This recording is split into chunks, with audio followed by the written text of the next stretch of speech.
अस्सलाम वालेकुम नाज़रीन, मैं हिफ़्ज़ ज़फ़ारी आपके साथ हम हैं।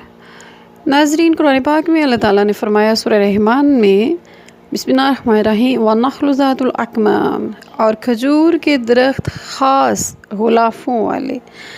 अकमाम जमा कम की है, कम का मनी है गुलाफ़, जो कि खजूर का दरख्त पर्दा में होता है। आहिस्ता आहिस्ता अल्लाह ताला की कुदरत से परवान चढ़ता है, उसकी लकड़ियाँ जलाने के काम आती हैं और उसका मेवा इंतहाई मीठा और लजीज होता है।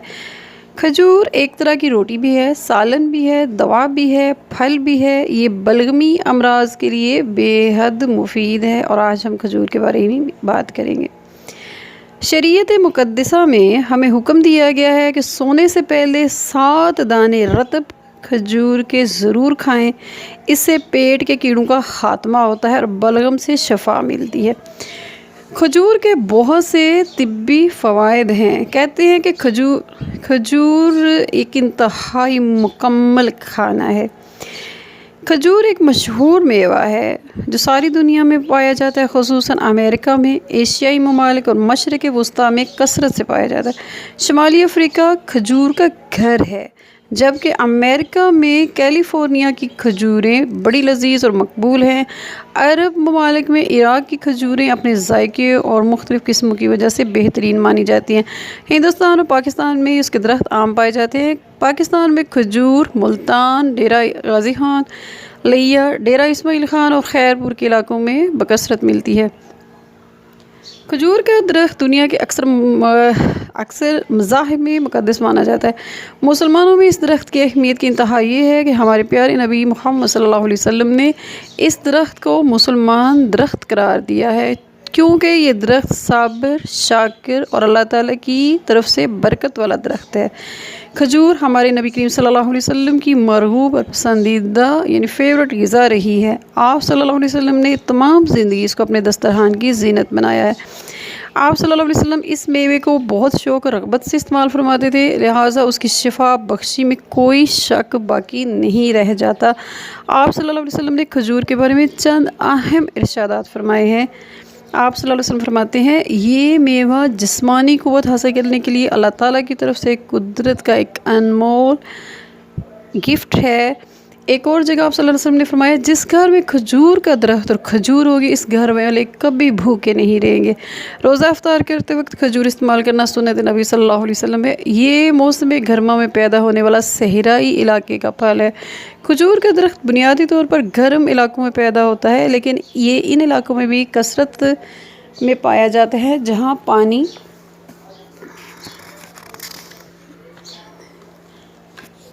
पानी कम होता है। इस दरख्त की बुलंदी 25 से 35 मीटर लंबी होती है, लेकिन आजकल उसके दरख्त की छोटी किस्म भी काश्त की जा रही है। इस दरख्त के बारे में कहा जाता है कि इसका सर धूप की वजह से आग में होता है और इसके पाँव यानी दरख्त की जड़ें ज़मीन में पानी की गहराई में होती हैं। क्योंकि गर्म इलाकों में ज़ेर ज़मीन पानी की सतह मैदानी इलाकों की निस्बत बहुत नीची होती है, इसलिए खजूर के दरख्त की जड़ें बड़ी गहरी और लंबी होती है। ये जड़ें ज़मीन के अंदर से अपने लिए दूर दूर से पानी और तवानाई हासिल करती है, यानी बहुत गहराई तक चली जाती है। इस दरख्त का फल शदीद गर्मी में काश्त किया जाता है, जो कि गुच्छों की सूरत में होता है। खजूर के एक दरख्त की औसत उम्र 150 साल तक होती है। ताज़ा खजूर को अरबी में रतब, हिंदी फ़ारसी में खुरमाए हिंदी कहते हैं, और खुश्क खजूर यानी छवारे को अरबी में खुरमाए याबिस या तमर कहते हैं। इसको अंग्रेज़ी में डेट कहते हैं। इस दरख्त का फल 2 से 3 सेंटीमीटर तक लंबा होता है। इसके फल का रंग स्याह, सुर्खी माइल और सुर्ख स्याही माइल होता है, और दूसरी खजूर का रंग गहरा जर्द कदरे सफ़ेदी माइल होता है। ये तमाम मिजाज के अतबार से गर्म और खुश्क होती है। खजूरों की बाज़ अक़साम ऐसी भी होती हैं जिनमें गुठली नहीं होती, और बाज़ खजूरें पकने के बाद छुआरे की मानंद खुश्क हो जाती है, तो इसको आम तौर पे छुआरा कहते हैं। ये खुश्क होकर छरीदार और सख्त हो जाता है। खजूर की गुठली साइज़ में लंबी और नहायत सख्त होती है। गुठली के दरमियान एक लंबी और कदरे गहरे लाइन होती है। खजूर को ताज़ा और खुश्क दोनों हालतों में इस्तेमाल किया जाता है। इसके तिब्बी ख़वास बहुत ज़्यादा हैं। खजूर जो है ये इसको सबसे ज़्यादा तवानाई बख्श मेवा कहा जाता है। इसमें शक्कर की मिकदार तमाम फलों से ज़्यादा होती है। जिस्म को मोटा करती है, खून को साफ़ करती है और मैदे को ताकत देती है और खाने को हज़म करने में मदद करती है। इंसानी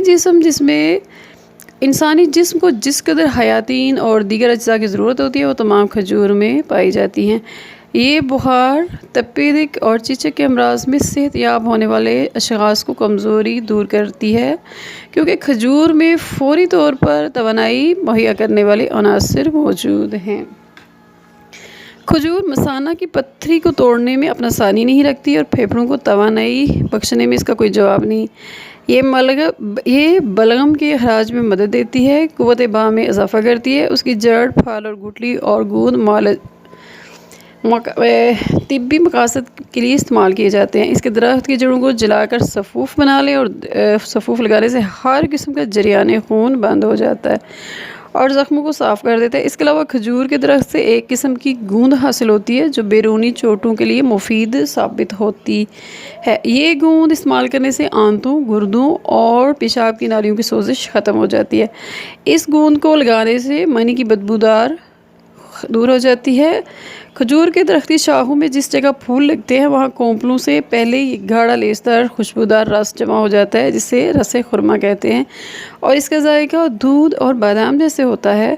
इसके इस्तेमाल करने से आंतें मजबूत होती हैं, असहाल रुक जाते हैं, सीने के दर्द को आराम आता है। अगर थूक में खून आता हो तो ये वो बंद हो जाता है। हलक की सोजिश और सीने की जलन ख़त्म हो जाती है। गुर्दों की सोजिश दूर हो जाती है। अगर कोई भीड़ वगैरह काट ले तो ये रस लगाने से वर्म ख़त्म हो जाता है। खजूर के दरख्त के तने में घाव लगाएं। अगर खजूर के दरख्त में एक कट लगाएं तो एक मीठा और खुशबूदार रस निकलता है। ताज़ा हालत में ये रस बहुत लजीज होता है, मगर एक गुजरने के बाद इसमें ख़मीर पैदा होना शुरू हो जाता है और ये एक नशा आवर चीज़ बन जाती है और इसके शराब के तौर पर इस्तेमाल किया जाता है। खुश्क मेवों में खजूर को एक आला मकाम हासिल है, क्योंकि ये जिस्म के हर हिस्से के लिए यकसा तौर पर मुफीद है। लिहाजा इसको इस्तेमाल करने से पहले इसके मिजाज की सलाह के लिए स्कंजबीन ज़्यादा मौसर है, नींबू पानी बना के पी लेना चाहिए। ये सिरका के साथ भी इस्तेमाल की जाती है। जबकि तिब्बी ज़राए बताते हैं कि खजूर के जहरीले असरात दूर करने के लिए इसके साथ बादाम और खसखस का इस्तेमाल ज़्यादा मुफीद होता है। एक बात का हमेशा ख्याल रखें कि खजूर को हमें मौसम सरमा में इस्तेमाल करें और इनकी मिकदार 50 ग्राम से ज़्यादा ना हो और शदीद गर्मी के मौसम में ये मिकदार 20 ग्राम से ज़्यादा ना हो। शदीद गर्मी के मौसम में ये मिकदार और भी कम इस्तेमाल की जाए तो बेहतर है।